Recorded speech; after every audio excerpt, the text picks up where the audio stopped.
Jeff, which team did you say is good all of a sudden again? Believe it! Rolling with the Patriots. If you are an NFL fan, get used to it. Go to Foxborough. It's in the AFC. We're going to be winning it. Hey, you got so many. There's Bar Louie up there, six string. There's a Renaissance. Go to Patriots Place. Have a great time throughout the entire playoffs. AFC runs through Foxborough. You have no shame. No shame. Nick, right now the Bears are the top spot in the NFC.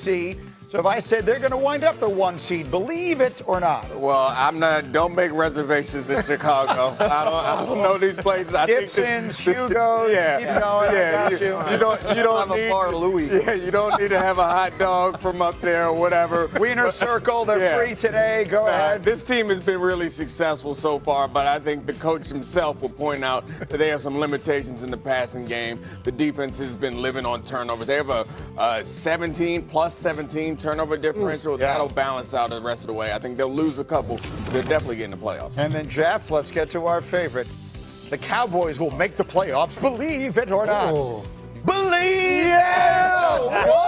I gave them a 0% chance. Zero. And since the trade that this team is on, they're the scariest team in the NFL right now. And the crazy, and listen, this goes to Dan Graziano, as he's especially called. He always tells us that this division, it is not, since 21 years, the same team is not going to win it again. He kept saying, he put some kind of voodoo witchcraft on this thing, and he texts us during the game, y'all, just little eyes. That's all he sends us, and we know things are going to spiral from there. That group chat, like, don't the Bears look good? Like the Bears are really playing well. The Tuesday show has a group chat. You gotta have a jacket. Anyway, I'll pretend I didn't mention that. Let me show you what's going on. Cowboys play at Detroit on Thursday night, okay? Our analytics say if the Cowboys win that game, their chances of making the playoffs double. If they lose, they fall back down to 8%. They're basically cooked. It's a playoff game for Dallas on Thursday night. If they're going to be a wild card, they need to win out for sure. That's going to be very challenging to get in as a wild card because they're sitting with 3 fewer wins than the Niners, who are currently in the 7th spot.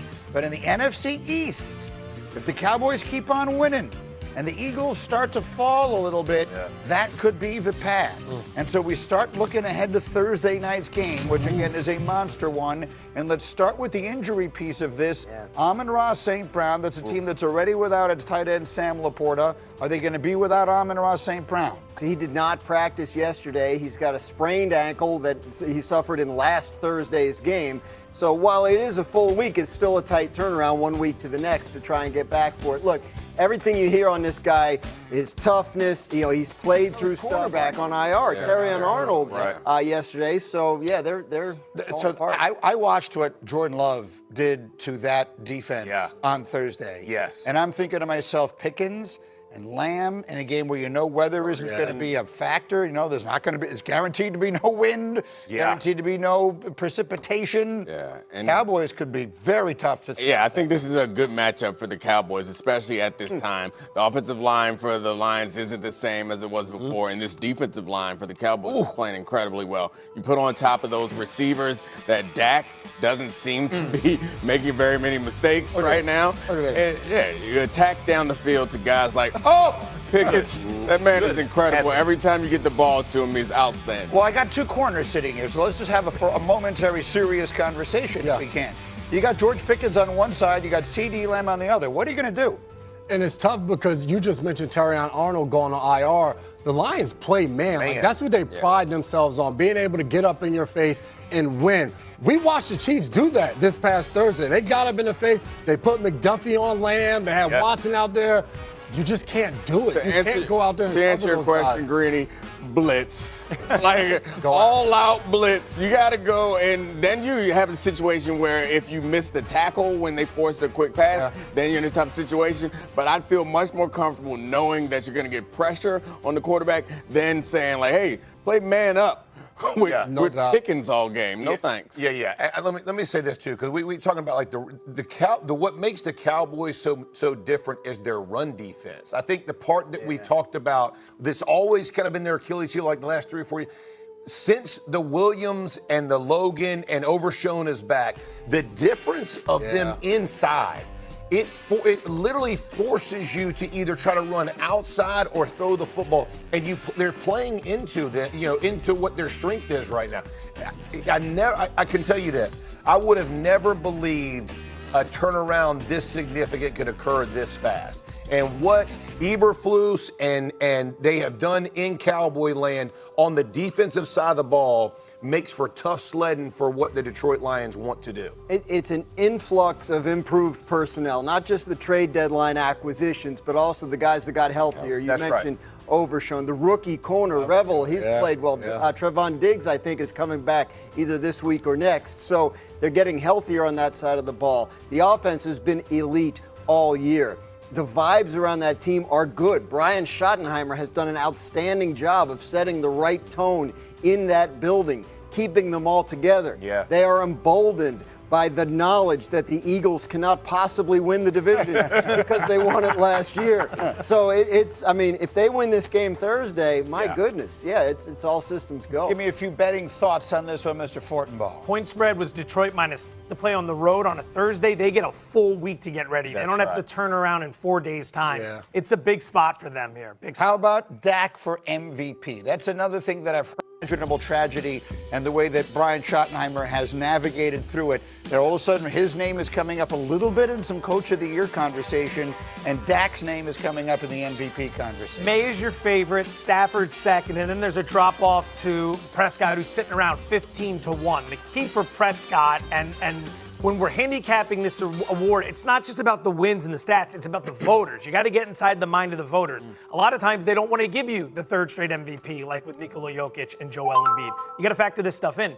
Prescott's going to play primetime standalone game right here on a Thursday. He's got 2 other primetime games coming up. One doesn't look like a primetime, but that Commanders game is a standalone on Christmas. That's 3 games where the entire world is staring at just them. Drake May's out of primetime games. You won't see him standalone at all. Stafford's got 2. The key is in a few weeks, if Stafford and the Rams go to Seattle and win on a Thursday night in front of everyone, I think that's where Stafford locks up the award. But Prescott's got a chance.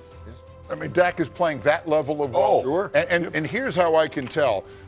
Because Jeff, there is a group chat that precedes you. It predates your arrival. The show used to just be the 4 of us. Anyway, Jeff is going nuts. I'm sitting there. We were having our post-show call yesterday. I said, I can tell you all right now, Jeff Saturday is all in on the Cowboys. Yeah, it's unbelievable. Again, they're offensive. They have a very good and efficient run game. Williams is doing a great job. And I think it's under discussed about what Dak gets them in the right play. Yeah. Like he sees the game exceptionally well right now, and it's like where that cross comes, right? And he understands when to push the ball down the field, when to give to Pickens, when to Lamb, when to Ferguson, like the flow of the game. So when you talk about an MVP, and I watch him, it's not just floating numbers. He held the team together, man. Like he was playing great offense even when their team was really struggling. He's done a magnificent The season is going to be a disaster. They traded their best player away. No one is paying attention to the Cowboys. Yeah. And then they go and lose a bunch of games and suddenly turn it around after the trade deadline. I think quickly, Jeff, to your point, I'm sitting at my brother's house on Thanksgiving. We're watching this game. Played with Brady for 10 years. He goes, Dak reminds me of the way Brady played, where he's getting them in and out of the best play. They're bringing blitz. He's getting the ball out quick. He's doing all the little things that enables your team to win. I can't think of any higher praise. Final words. Say, like, this, Dan Campbell's loving this. Yeah. Right? Like, Detroit could definitely beat them on Thursday. They're still that. Of course they could, but you know what? They better get to the line of scrimmage and run a play a little faster than they did in that game. There were a lot of stuff. I love Dan Campbell. Dan Campbell's putting all this in the bank. Let's have this